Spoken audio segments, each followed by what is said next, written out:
Hinduism is a way of life, something that you take the teachings and you try to implement it into your day-to-day practice.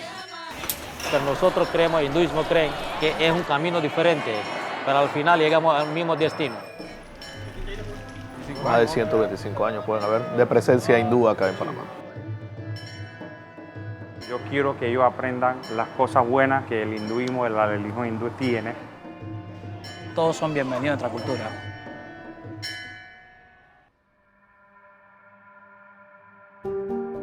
This is a country of contrast.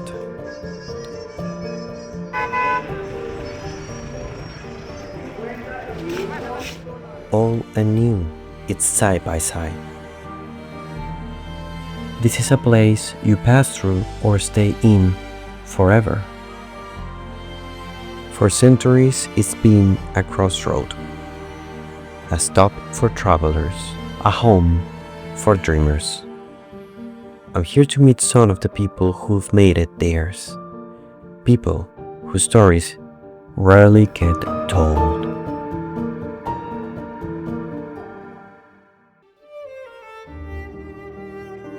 I think sometimes it's good to stop and go further, dive in and learn about other cultures, other ways to live life.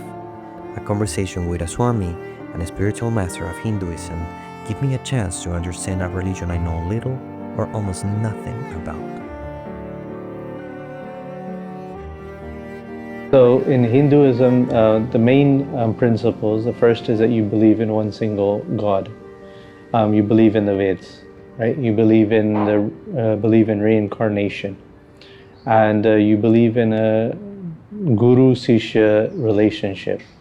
And so it is through that relationship that eventually, by following the rules and regulations of the Vedas, that you're able to achieve communion with Bhagwan, with God. So I would say that Hinduism is a way of life. It's something that you take the teachings and you try to implement it into your day-to-day practice.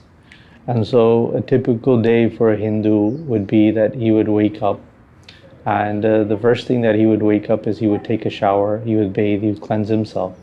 And then in a particular home, there's a place of worship. So like the house that we're staying in, here's a place of worship. And the first thing in the morning is you sit down and you pray to Bhagwan.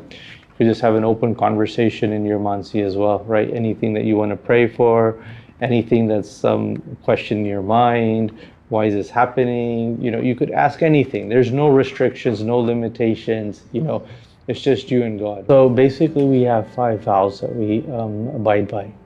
One is a vow of poverty. So basically we don't have any money. We don't carry any money, we don't touch money. We don't have any money in our own personal account.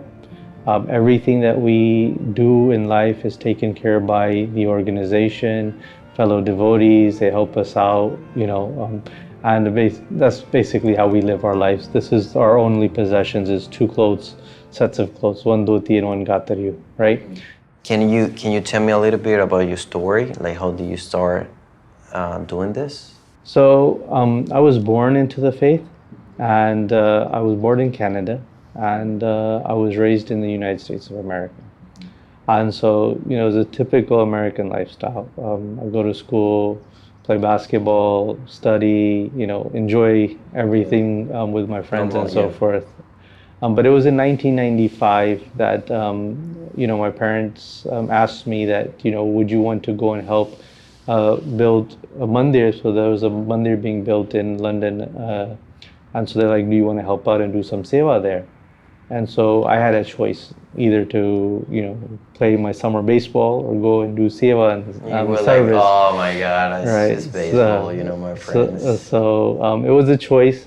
But then eventually, you know, we felt that, you know, I'll go and do some seva, and I went there.